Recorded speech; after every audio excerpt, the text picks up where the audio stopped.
Hello and welcome back to Sing It to the World. My name is Daria, I'm a singer and a vocal coach, and today we're looking at how to sing Wildflower by Billie Eilish. Today we're in the key of F sharp minor, and the range is from F sharp 3, which is she was crying on my shoulder, and the highest note is A4, which is back of my mind. Just a quick side note, why do I always give you the range of the song? It helps you kind of understand where your voice sits in this song. So for example, for me personally, F sharp 3 as the lowest note, I know I can definitely hit that. And if you feel like F sharp 3 might be a bit low, you know that you need to do things to get it. So you need to do an exercise for low notes before you sing the song to get this note. But if it's in your range already, awesome. And same thing goes for the highest note. So if we are on A4, I know that for me, for example, this is the beginning of my belting range and chest voice. And I assume for most of female singers, this is the case also. However, if this is a bit too high, you know that you can always choose a different register. You can go on your head voice, for example, yeah, for that note. So I give you the range in the beginning of each lesson for clarity, so that you have clarity of where your voice sits in this particular song. Right, let's get straight into it. Before we sing the verse, which is things fall apart, yeah, bit. What I'd like you to think about is a few things, actually. I'd like you to think about chest voice. I'd like you to think about vocal fry, which is that kind of raspiness. And I'd like you to think about vocal cry, that too. Billie is giving us a masterclass here on how to sing with vocal cry without sounding too moany. Because vocal cry can be like this kind of sound as well. Way too bright for this song, way to cut through. We don't want that much of it. This is too much of cry, so we wanna dial it down. Remember, I always tell you about twang and cry. Twang and cry are these kind of exaggerated sort of techniques that you need to use in moderation, really, because it might be too much depending on the song. Definitely the case here. You don't want to do that. That's too much. So things fall apart, it's still quite cry, but it's not things fall apart and time breaks your heart. It's not that, yeah? It's not that. That's way too much cry. Let's try to find this cry first, exaggerate it first, but then you dial it down. So think of the why for me. Why, too much, yeah, too much. Now let's dial it down on a why. Why, you still have a bit of cry, but it's not as in your face, is it? It's like a little layer in your tone. This is what we need. We just need a tiny bit of a cry, okay? Now, chest voice. Chest voice is your speaking voice. Is this voice I'm speaking with right now?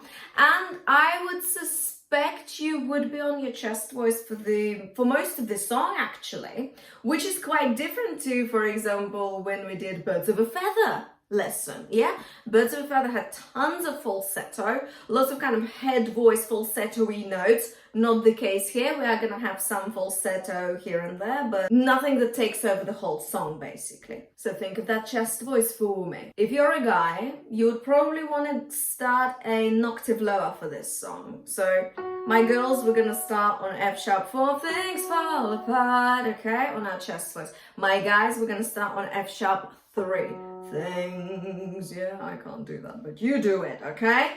And it should be within your comfortable chest range. However, if it's too high, you can always switch to your head voice, not a problem. Things fall apart, that's fine as well. Time breaks your heart. Nothing wrong with that, okay? Nothing wrong with that. Right, we're gonna make it work for your voice. This is always the idea, okay? Always the idea, to make it work for your voice specifically. Now, chest voice, vocal cry a little bit, and fry, so that raspiness. But hold that thought for one moment. We'll come back to it. Let's do chest voice and cry to start with. Remember, it has to be light. It has to be really light, okay? Let's give it a try. Things fall apart and time breaks your heart. I wasn't there, but I example. So do you see how kind of conversational it is? But it's sort of legato-y, isn't it? Legato is this smooth kind of sound. Things fall apart, we still want to convey that kind of thing. And focusing on the vowels is going to help you do just that. So things fall apart. Really give your vowels some time. That's a really good trick for when you want to make sure that you sound concise and smooth throughout.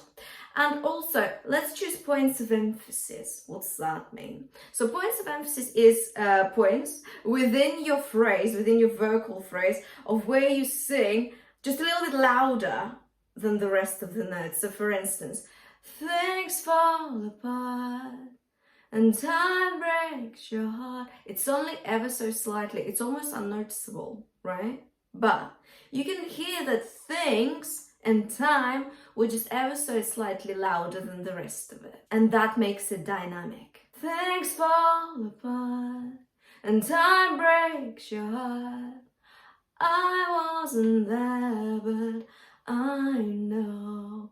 You see what I mean? So it's almost as if in the verse, we've got the first kind of word in each line, from what I'm seeing in the lyrics right now, is going to be a tiny bit more emphasized than the rest, okay?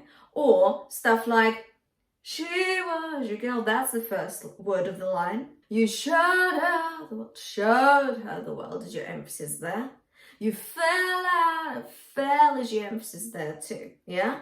So really lean into that a bit for me. That's gonna help you make it a bit more flowy. Now, fry. Let's talk about fry. So, fry can be tricky, okay? So I don't want you to get discouraged if it doesn't happen right away. Practice and patience, okay? Absolutely. Now, I'm not gonna give you specific places to do fry on in this song because Billie does it so much and it's kind of like natural thing for her. It just comes out, you know? It just comes out wherever it comes out and it's great. So we should kind of strive to do the same sort of thing. So things fall apart. Do you hear that? That just naturally comes out. See where you want to fry naturally, okay? And if you're not familiar with the fry, couple of things. It has to be relaxed. So that's not fry, okay? That's too tense. It has to be like as if you are breathing out. That, as if you're taking a breath and then you're breathing out, and again taking a breath and breathing out. It's not, that's not fry, okay? It's not gonna sound as lovely and fluffy. It's just gonna sound like plastic, okay? Nah, we don't want that. So if the plastic fry comes out, don't worry about it, okay? It takes time. Just do the breathe in, breathe out thing. I've also done a YouTube short before about fry, 3 ways to find fry in your voice. Check it out. I'll leave it in the description below for you, okay? Now, I would say a good places to do the fry would be right in the end of the phrase, because it's just, you're kind of coming to the end of the phrase and you're just letting that fry out. So, time breaks your heart. See? I wasn't there, but I know. Yeah? Again, end of the phrase. That's a good one. And the beginning of the phrase too. And time breaks your heart, but sometimes you might not have enough time to do it. So I would say if you're new to fry, stick to ends of the phrases, see how you get on, okay? And let's leave it at that for fry, shall we? So, the gist of it, just try to see where naturally you want to fry, okay? And check my short out about it, all right? It will help. Now, pre-chorus, let's have a look-see. So it's the same kind of vibe. So you got chest voice, vocal fry occasionally, wherever it feels natural, vocal cry, yeah? Not too much of it, just a slither. It's light. It's legato-y, we're thinking about our vowels, yeah, important, and you got points of emphasis. However, interesting thing about points of emphasis, it's gonna change a little bit, okay? So we're not gonna emphasize the first word of the phrase anymore. Check this out. You've got, she was crying on my shoulder. All I could do was hold her. Can you hear it?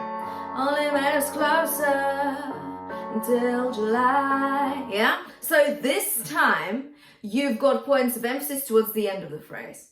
But again, don't overdo it. So the shoulder one that I just did, that was too much. That's too much. She was crying on my shoulder, just ever so slightly. It's a little nudge, okay? Little nudge. Think of that, okay? Or as if you're putting something down. Have a cup of tea, and then you go, she's crying on my shoulder. You put your cup of tea down, okay? As an example, right? So, and that is what's happening with your emphasis throughout the whole of pre-chorus. Now I know that you love me. You don't need to remind me. I should put it all behind me, shouldn't I? Can you hear it? Yeah? I also, if I just say so myself, I think I tried to convey it in my cover of it. I did a cover of it, you guys. That's a new format I'm trying out here on Sing It to the World. Go ahead and check it out. It's already out on the channel. Go ahead and listen to it. Listen to my rendition of it. I really try to show you the points of emphasis in the pre-chorus there. Let me know if you can hear those points of emphasis. Now, it's the same vibe, isn't it? Same vibe as the verse. Let's have a look at the chorus because things change a little bit. How's that? Basically, we get a bit louder. We go into sort of a belty placement. It's A4, so we are kind of, you are at the beginning of your belting range. I think for guys too, A3 would be like the beginning of it. A bit low probably for some of you potentially, but you are in a belting placement. What does that mean? So I'd like you to still think about your cry, okay? But think of so we did the why kind of thing, yeah, in the verse and the pre-chorus. But here, I'd like you to think about a now, because it's bigger. Now,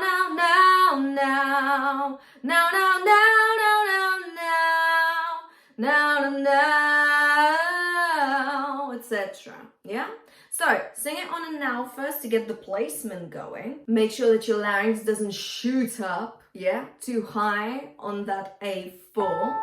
So, what I'd like you to think about is surprise breath. If you've watched my channel for a long time, you probably know all about it already because I teach it pretty much in every lesson. It's a great little trick to make sure that your larynx doesn't shoot up, okay? So you take a short breath, short one, small one, okay? As if you're surprised. Oh, what's going on? That movement, that thing, makes sure that your larynx goes down a little bit. And you don't sound like this, but I see her. You don't want to sound tense, do you? So, surprise breath. But I see her in the back of my mind all the time, etc. So, let's break that down. But I see her. Again, points of emphasis. See her, and you're bringing it back. Billie does it so beautifully. Have a listen, okay? Really have a listen for points of emphasis because it's so dynamic, really. It's so dynamic because of that change of volume, yeah? It's quiet, then it's loud again, then it's quiet again. It's really subtle, but nonetheless they're there, and this is what makes the song so lovely to listen to as well as other things. So, you've got but I see her, and then bring it back. Yeah, remember cup of tea? But I see her, and then bring it back. In the back of my mind. That's your belting, really. It's not a full-on belt, like we did in, I don't know, Ariana song, side to side. Yeah, it's not that, but it's getting there. It's a belting kind of placement. It's not that high up, but it's there, okay? It's still bright, yeah? So, but I see her. Quick surprise breath in the back of my mind. And think of your nasal cavity for that. Back of my mind and open your mouth all the time. Oh, forgot to tell you. You can breathe so much in this song, which is great. but I see her in the back of my mind all the time. Sorry, do you see what I mean? Yeah? You don't have to stay in the same breath at all. I had students actually telling me before that the reason they sometimes are worried about taking a breath kind of midway through the line is that they're going to lose the placement. I get it, absolutely. It makes a lot of sense, I understand, but you need fuel to sing, and taking breaths doesn't always necessarily mean you taking a breath. It sometimes means you just taking a pause. And pauses are as important as melody. They are a part of your performance and they're very important, okay? Because imagine if you just sang that on one breath. But I see her in the back of my mind all the time. It just doesn't flow the same way, does it? So don't forget about your pauses. Don't forget about your breaths, okay? And it's actually going to help you belt here, because you're going to have time to reset your larynx for belt. But I see her, surprise breath, in the back, now, yeah, if you need to, do the now first, my mind, breathe, all the time. And do you see what's happening here with regards to your volume, your dynamics? But I see her, medium, in the back of my mind, loud, all the time. A mix of quiet and medium. Time. Crescendo there and diminuendo in one syllable. Wow, that's cool. So you go crescendo and diminuendo.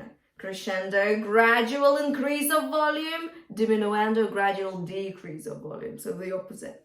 Okay, try that for me. Show yourself where you're going. That's going to help. Okay. Now, same things going on in the second phrase. You've got like a fever, like I'm burning alive, like a sun. Okay. So, like a fever, and pronounce your consonants well here. Why? Because you're in a belting placement. Like a fever, fever. Don't go fever though, okay?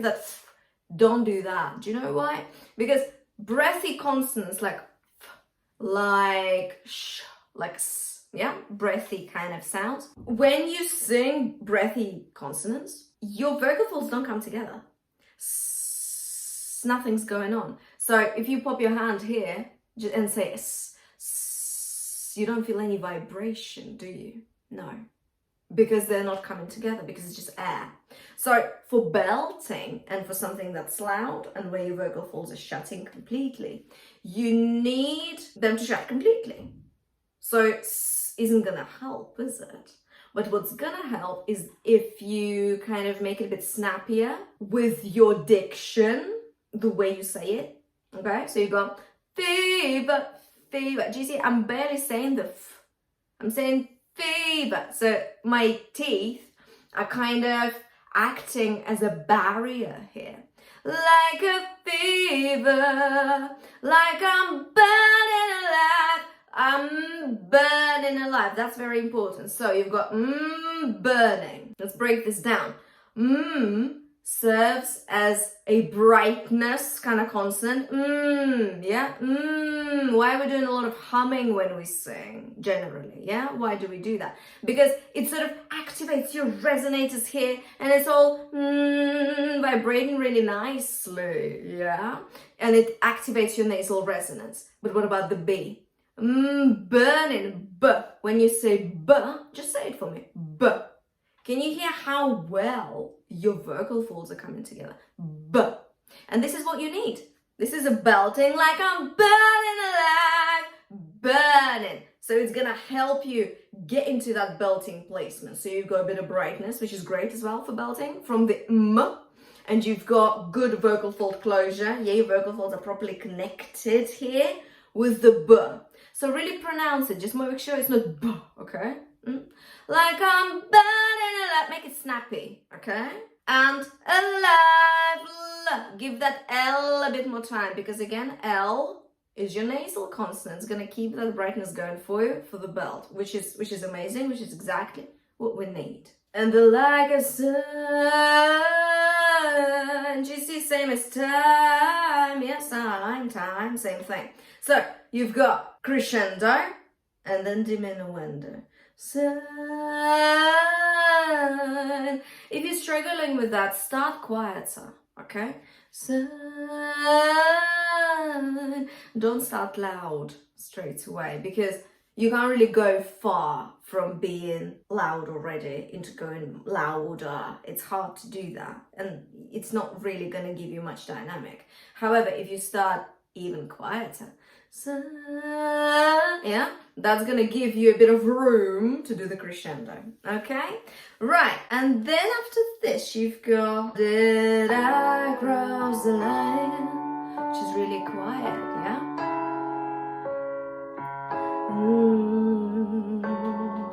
And that's it, and the humming. So Did I Cross the Line bit is very spoken, it's quiet, it's breathy. Yeah, we're back to that kind of verse placement. Did I cross the line? You're just kind of saying it, okay? It's very conversational. Lots of humming kind of things here and there in this song. And again, like with the fry, yeah? Do you remember our conversation about fry earlier? I'd like you to just see where you naturally would want to do those kind of ad-libs. Ad-libs is, if you don't know, is all this kind of improvisational things in the song, all this that's your ad-libs, okay? So see where you'd want to do them. Maybe you don't want to do anything here. You can just go, did I cross the line? And maybe then you just want to be quiet. You know, you don't even have to do anything, okay? And then you go into the verse 2. Well, good things don't last. And then we're back to chest voice with a bit of cry, a bit of brightness, a bit of fry, and life moves so fast, etc. We've got lots of kind of repetition as well in technique, but there's lots of details as well, which is what makes the song flow really well. And with regards to verse 2, pre-chorus, chorus, it's all the same stuff that we talked about. So refer to your verse 1 section of this lesson to have a look at what's going on in verse 2. Same with the pre-chorus and chorus, okay?